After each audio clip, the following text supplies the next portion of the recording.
Aksi unjuk rasa mahasiswa Universitas Cendrawasih di Papua berujung ricuh. Polisi dan mahasiswa terlibat aksi saling serang dan membuat satu mobil polisi dibakar massa. Aksi penurunan biaya UKT, SPP yang begitu naik drastis. Ini mahasiswa Uncen seluruhnya ini semua turun lapangan. Menuntut Rektorat Uncen untuk kasih turun UKT. Maka itu Rektor Uncen segera kasih turun biaya UKT di Uncen sampai 1 juta dan 2 juta. Jangan lebih dari itu. Itu tuntutan mahasiswa. Kalau tidak indahkan aspirasi, maka kita palan sampai 1 minggu. Ini situasi memanas hingga terjadi aksi saling dorong dan saling serang antara mahasiswa dan aparat kepolisian yang berjaga di Universitas Cendrawasih, Jayapura, Papua. Dalam aksi demonstrasi ini, mahasiswa menolak kenaikan uang kuliah tunggal atau UKT. Menuntut Rektorat Uncen untuk kasih turun UKT. Maka itu Rektor Uncen segera kasih turun biaya UKT di Uncen sampai 1 juta. 3 personil polisi terluka akibat lemparan batu dan 1 mobil truk polisi dibakar massa.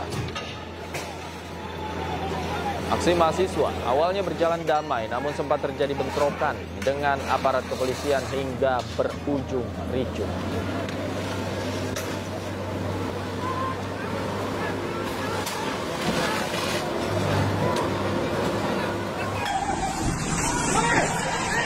Belum ada mahasiswa dari masa aksi yang ditangkap, namun polisi akan mengidentifikasi atas aksi yang terjadi, baik untuk pelaku pembakaran mobil truk polisi dan pelemparan batu terhadap personil kepolisian. Total ada 1.700 personil kepolisian dari Polresta Jayapura Kota melakukan pengamanan di sekitar lokasi. Dari aksi penyerangan dengan menggunakan batu dan juga beberapa material lain mengakibatkan dari kami Polres Jayapura Kota 3 mengalami luka. Saat ini sudah di dalam penanganan Rumah Sakit Bayangkara, sama 1 unit material, 1 unit truk yang dibakar oleh massa. Untuk korban sejauh ini, Komandan, kondisinya sejauh ini? Korban ini dalam penanganan dokter. Yang tadi waktu pas dievakuasi masih dalam sadar. Terus untuk mahasiswa sendiri berapa yang diamankan? Untuk saat ini mahasiswa belum ada yang diamankan. Belum ada. Sambil nanti dilakukan identifikasi dengan dokumentasi yang sudah kami peroleh, yang sudah kami ambil pada saat aksi penyerangan kepada petugas. Sidang perdana gugatan perdata terhadap Universitas Gadjah Mada terkait ijazah Joko Widodo terpaksa ditunda. Penundaan karena kehadiran dari pihak ketiga selaku penggugat intervensi.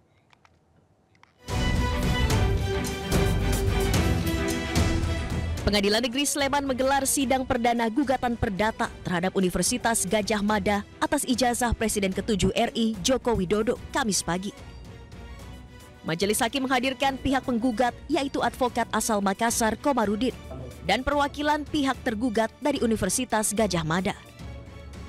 Namun sidang perdana yang seharusnya berlanjut ke proses mediasi ini terpaksa ditunda karena kehadiran pihak ketiga selaku penggugat intervensi. Pihak ketiga tersebut belum mengajukan surat permohonan dan baru membawa surat kuasa.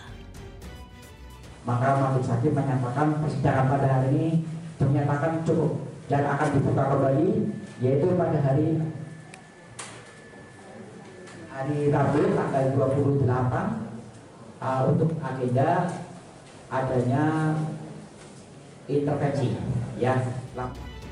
Dalam gugatan ini, UGM dituntut membayar kerugian material sebesar 69 triliun rupiah karena pihaknya dinilai bungkam atas kegaduhan ijazah Jokowi. Padahal polemik ini dinilai berpengaruh terhadap kestabilan ekonomi Republik Indonesia. Gugatan kita itu ada meminta diperlihatkan nama-nama calon mahasiswa tahun 79-80 yang kemudian siapa saja yang lulus, kemudian kartu rencana studinya, kemudian kita minta dihadirkan 5 skripsi yang lulus tahun 85 yang satu dengan Jokowi, kemudian 5 ijazah. Persidangan akan dilanjutkan pada Rabu 28 Mei 2025 mendatang dengan agenda permohonan pihak intervensi. Dari Kabupaten Sleman, Daerah Istimewa Yogyakarta, Heru Trijoko, iNews melaporkan. Bareskrim Mabes Polri menyatakan bahwa ijazah strata 1 UGM milik Joko Widodo asli. Hal itu disimpulkan usai polisi meneliti ijazah Jokowi di laboratorium forensik.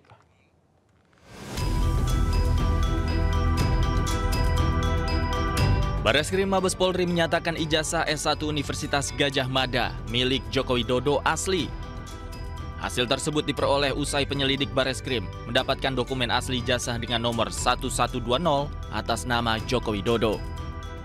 Tim penyelidik juga telah melakukan uji laboratorium dengan memeriksa kertas, pengaman kertas, teknik cetak, tinta, tulisan tangan, hingga cap stempel yang tertera di ijazah tersebut. Bareskrim mengklaim hasil tersebut memperkuat keaslian ijazah Joko Widodo. Penyelidik mendapatkan dokumen asli ijazah sarjana kehutanan nomor 1120 atas nama Joko Widodo dengan NIM 1681 KT Fakultas Kehutanan UGM pada tanggal 5 November 1985 yang telah diuji secara laboratoris berikut sampel pembanding dari 3 rekan pada masa menempuh perkuliahan di Fakultas Kehutanan UGM meliputi bahan kertas, pengaman kertas, teknik cetak, tinta tulisan, tinta tulisan tangan, cap stempel, dan tinta tanda tangan milik dekan dan rektor. Dari peneliti tersebut, maka antara bukti dan pembanding adalah identik. Dari fakta-fakta yang diperoleh dari hasil penyelidikan, Bareskrim menyimpulkan bahwa Joko Widodo memenuhi syarat kelulusan di Fakultas Kehutanan Universitas Gadjah Mada dengan kepemilikan ijazah asli. Dari Jakarta, Tim Liputan iNews melaporkan. Sementara itu, ahli digital masih meragukan keaslian ijazah Jokowi dan meminta untuk diuji kembali. Sementara pengacara Jokowi berpegang pada keterangan polisi.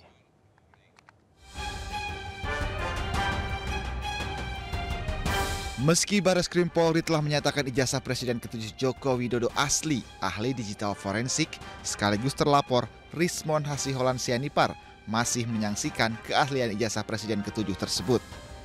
Rismon menyebut polisi bukan melakukan otentifikasi, tapi identifikasi dengan membandingkan dengan yang lain. Rismon juga mempertanyakan alasan polisi tidak menunjukkan ijazah asli Jokowi saat menggelar konferensi pers.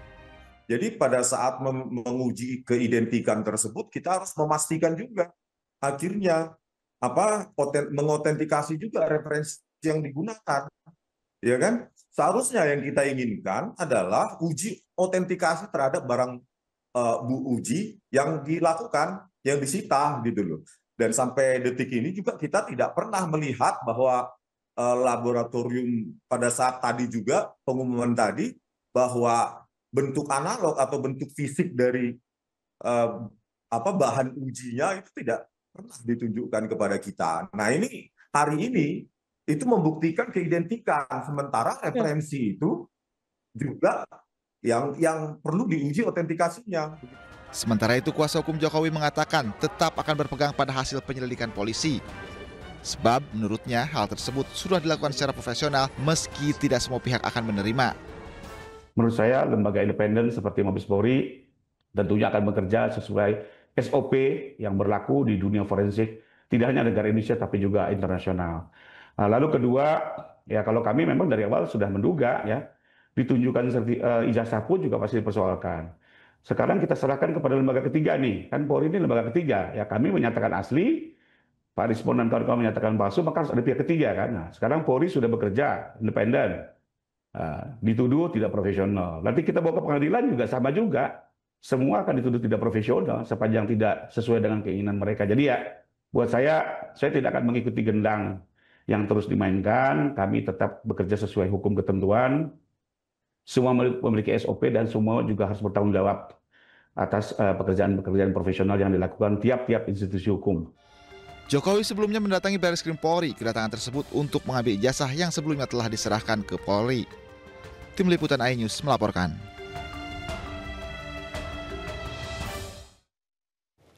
Sebelumnya pensiunan dosen Fakultas Kehutanan Kasmujo yang sebelumnya juga diduga kuat merupakan dosen pembimbing skripsi Jokowi justru membantah hal tersebut.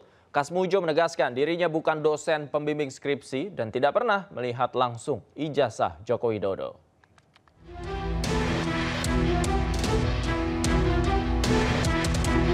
Pensiunan dosen Fakultas Kehutanan Universitas Gadjah Mada Kasmujo menegaskan dirinya bukan pembimbing skripsi Jokowi dan tidak pernah melihat langsung ijazah Joko Widodo, sehingga tidak bisa memberi komentar soal asli atau tidaknya ijazah tersebut.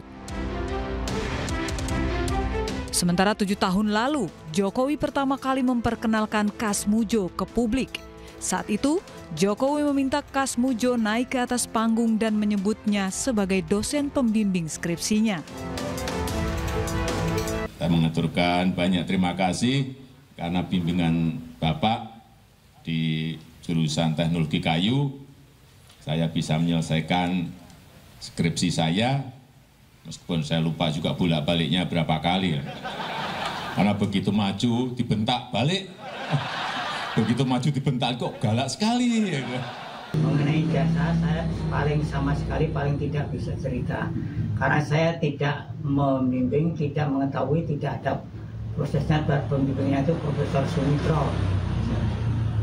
Pembantunya ada sendiri, yang uji ada sendiri. Jadi kalau mengenai ijazah sampai Pak Su itu saya tidak bisa sama sekali cerita. Sebelumnya Kasmujo menyatakan tidak siap menyikapi gugatan yang malah dituduhkan kepadanya terkait ijazah Presiden ke-7 Republik Indonesia Joko Widodo. Namun gugatan ini sudah terregister di PN Sleman 5 Mei 2025.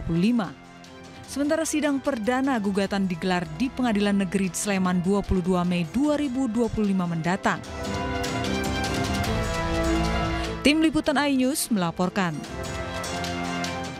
Polisi menangkap preman yang berkedok security di salah satu rusunami di kawasan Cengkareng, Jakarta Barat. Penangkapan preman tersebut digelar dalam rangka Operasi Brantas Jaya 2025.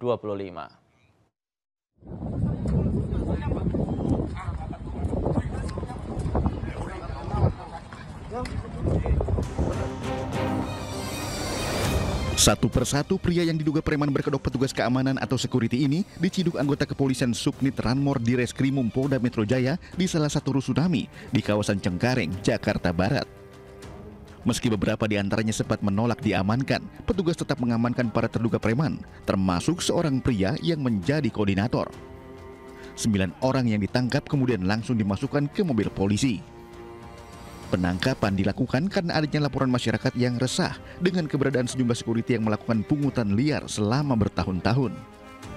Garden City atau City Garden melakukan tindakan itu karena ada laporan masyarakat yang diduga bahwa pelaku tersebut menguasai tanah atau halaman atau ruko yang diduga bahwa dia menggunakan cara-cara premanisme. Artinya premanisme itu sebenarnya mereka tidak punya hak di atas tanah.